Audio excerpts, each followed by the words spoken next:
And so many of us become mothers and try to define ourselves as mothers when we haven't defined ourselves as women. And so many of us as women think that the way we need to define ourselves is by becoming a mom. The key is woman. What is the anatomy of the woman? And how do we define ourselves as women? Because whether we give birth to children or not, all women are mothers.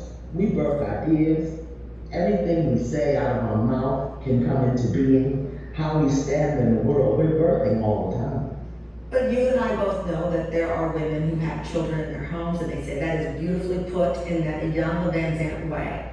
But they believe that womanhood, 49% of the survey, womanhood is somehow linked to motherhood. By the way, men are never asked that question, I know that. But we ask each other this question if we're being honest here. Well, again, that's an old way of thinking, and it used to be that women had to stay home, they couldn't go outside and work. It used to be that women had to wear corsets and, chastity belts. So we get to create how we're defining it in this way in time. And again, every woman understood that she had two wombs, the one in her pelvic area and the one in the middle of her head. This is a womb. And what if we begin to use our words to birth the things that we want and really understand that who we are as women, who we are as divine energy and divine beings, we're birthing all the time. And we can choose how to define ourselves as women and as mothers. I want to bring our panel back in, Mallory, Kimberly, Michelle, and Diane. And Iyanla, we had a very civil and peaceful conversation, but we know that it gets real judgy. I mean, the two moms here happen to be moms who work in the home. I've seen moms who work out of the home judge moms like this. And then we have two, beautiful women here who decided right now, or maybe never, on the journey of child. We know these conversations get heated between friends who are women when you start, poking at things. Why do we still fight over this? Because we do. Well, note to file, most of us are men in skirts, meaning that we live our lives based on the parameters and the definitions and the restrictions that men have made upon us.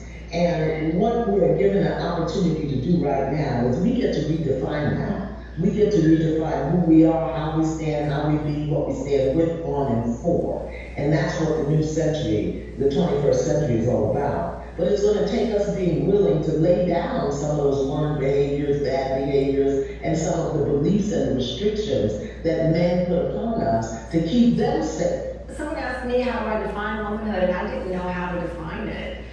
I said I don't have a definition to it. And then I thought, maybe I'm supposed to. Well, I think that's the problem, Tam. So many of us define who we are as women by what we do, as opposed to recognizing and understanding how we be. Now, I'm not going to give you a definition. I think that is a homicide for every woman watching this. How do you define woman? What is the anatomy of a woman? And what makes us so powerful and beautiful and life-giving and different? Mom or not mom? And it's important because even as moms, when we don't have our woman defined, it's hard for us to initiate our daughters into womanhood. Instead, we teach them what to do. We don't teach them how to be. So I'm not going to define it. That's going to work. I just got goosebumps on that one. Mallory, I asked Michelle, what will she do after the kids are gone? And my team said, well, what about Mallory? What about Kimberly? Do you think about life if you don't? There's a Bonnie Raitt song, it's one of my favorite songs, Scared to Run Out of Time. And, I know we don't like to say the biological clock ticking and all those things. I went through multiple rounds of IVF at 49, and I'm now a 100-year-old mom. But it does tick on you. It does. And so, Mallory, do you think about what if you decide and time is not on your side? Yeah, absolutely. This is actually a huge thought that's it used to be always in the forefront of my mind, but I saw that it started to drive some decisions to stay in relationships that had reached past their expiration point. And so at that point, I had to accept that, whether motherhood, as far as raising children, as far as if that happens for me or doesn't happen for me, what's meant to be will be. and I need to stop putting this pressure, because that pressure only causes stress, which is actually blocking me from the woman experience that I'm meant to be having right now. I love that. And Kimberly, you have made the point of something I said before I had Moses. I was the best and am the best aunt in the world. They are my children and were my children. And everything that I'm pouring into Moses, I poured into Isaiah, Maya, Gianna, and Layla. And that, bro, it takes a village. It takes all kinds of women. Yeah, absolutely. I do want to reiterate, Tim, and that I have enormous respect for the work of motherhood, especially at this historic moment. I think that I'm probably not meant to be the primary adult, but I can be a heck of a good backup adult. And like, I think that my role at this point in time and moving forward can be to alleviate some of the burdens off of the other mothers in my life.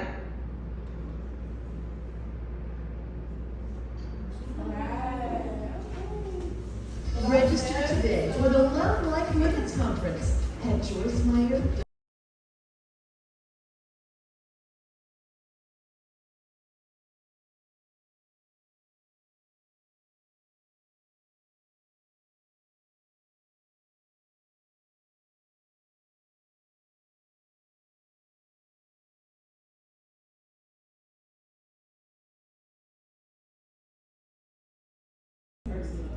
Feel free to think on them too, but sometimes things will pop up later. This is self, personal. Yeah, she would say personal. So. Crisis.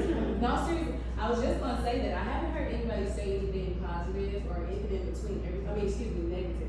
It's all been positive stuff, so that's interesting too, so that lets you guys know where your heads are. But later, after you say your positive thing, if a negative thing pops in, feel free to share that too, so like, I didn't be crisis. That's the real thing. You said identity crisis, my first thought was therapy. Yeah, I like that. That's from a personal experience. Yeah. Okay, well, thank you for that therapy. Healing.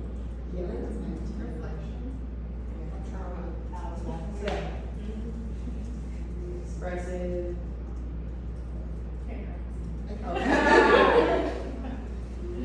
Crying. Yeah, I like this one. Stay right.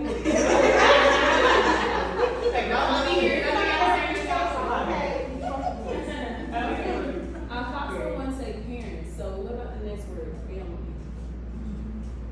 Generational curses. Trauma. Yeah. It's like self-defined. Okay.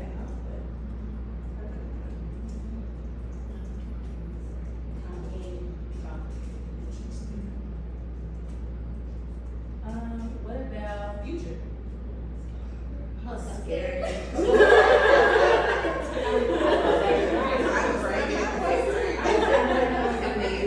Yeah. Our first thought was bright.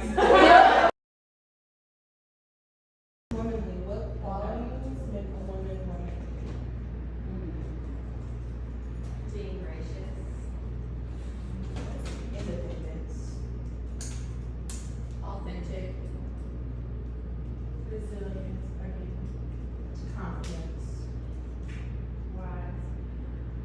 Again, like she said, I think it's like an undefined type of thing. Like whatever it is that you think it is what it is. Gentle. Caring. Passionate. Loving. Forgiving. Kind-hearted. Poise.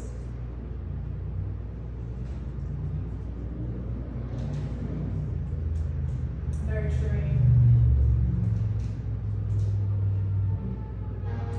I don't know, I guess when you become a woman, you become more motherly, with or without kids. You become more like,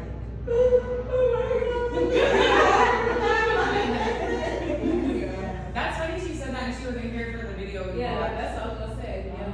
The video was by, who was it by? Yeah, and they attacked that. They talked about how, womanhood and motherhood have become synonymous. well, I don't have any kids, but recently I made this personal stuff. I had a cocktail for a camp. That's what I really. That's why she said, why?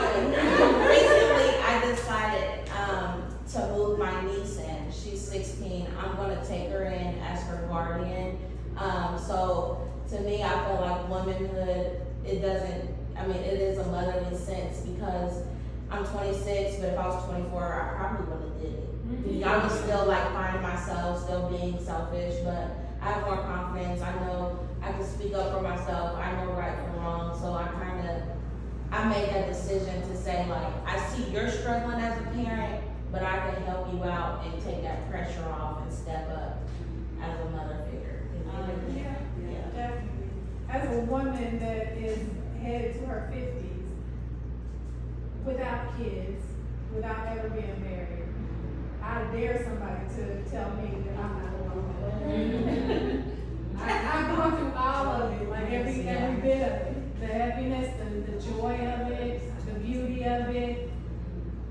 My nieces and nephews definitely like went above and beyond what the auntie role was supposed to be. It takes an emotional toll on you. It definitely I know. does. And then when they got sick of me, then I became everybody's auntie. She's somebody's client on I have 17 nieces and nephews, so Yeah. my desire to have kids is out the window, but I'm very Listen, involved in same. kids. Yeah. Every time they do something, I'm like, Lord, just take my take the whole thing. I think what I'm hearing too is, around this is, like, women are very solution driven. I know like men are like, oh, I'm gonna pick them, but like, we literally are like creative minds of actually always finding a solution at the end of the day. Period. Like,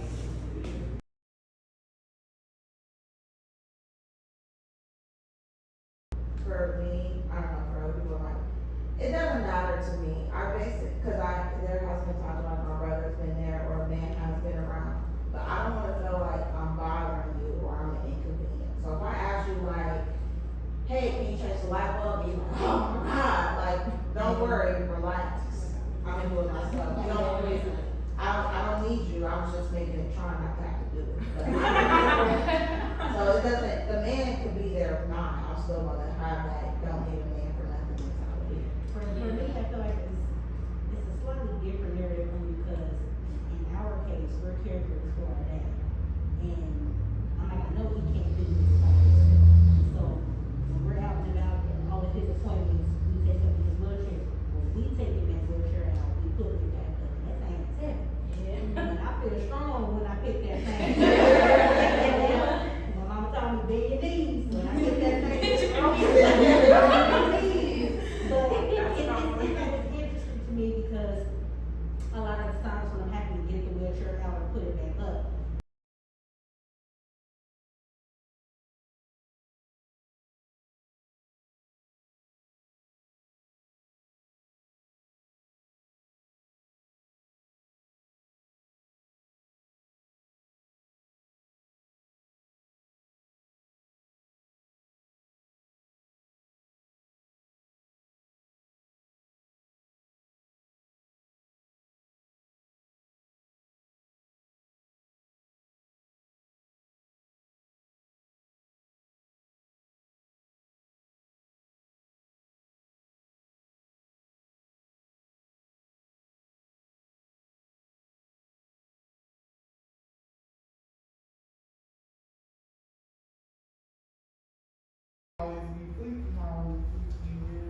So, just what are some of the different roles that you all personally have to play that make you feel like, I'm kind of don't feel womanly, but I do feel like a badass?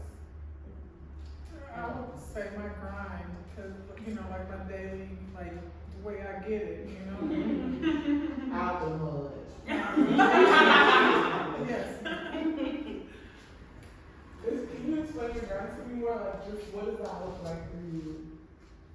It looks like, doing things even when I don't feel like doing them. It looks like, hard work on a daily basis, sometimes 7 days a week. Just going hard for my own dreams. Mine's kind of similar to hers. Like, I am very I work from home and stuff like that, but like, I mean, even today, perfect example, I am so busy that I do have days where I'm like, I do not want to put on a single thing of makeup. I'm gonna throw on whatever I can find. So I have let go of that like in the last 2 years or so as I've getting busier, like even like getting dressed up or putting on makeup or whatever, being like, I even try to catch myself saying like, oh my gosh, like, I didn't put this on or whatever, and just like, I'm still me regardless. I shouldn't have to dress if I have makeup on or anything like that. So just, I guess, I'm kind of just going to get it. That's part of like going to get it is you don't have time to always do those things. So I would say being opinionated, and I personally don't think that that's not a feminine quality, but it is something that's, you know, kind of, a lot of people do feel like you should suppress your opinion sometimes. Of course, you know, as you evolve, you know how to do that in the right setting and the right times and stuff like that, but I've actually been there, like, you know, little kickbacks and stuff where you have male and female, and they'll kind of convey that maybe when we're having a group conversation or something, that's something that they find that's not attractive, you know, a woman who's too opinionated or too assertive or something like that. But a lot of times there too is a good balance, you know what I mean? It's not somebody who's being overwhelming, it's just that they have their own mind. Right. So I think as we evolve, that's changed a little bit, but definitely if you think about it, even from the older time, you know, they didn't want women to speak. So yeah, I think that's dependent for me means like, because I thought about that too. I'm like, I'm independent, but I'm very like, I don't care asking people for stuff, and I think that's something I got over. But even like, I mean, like, I usually do get driven around, and I don't get my own coffee in the morning and stuff like that. Like, I'm dependent in that way, but I think my independency is my finances for me. Like, in a relationship I enter in, I can leave tomorrow because I'm gonna have myself. So that's my independency, not really like going to take out the trash because first I have trash valet.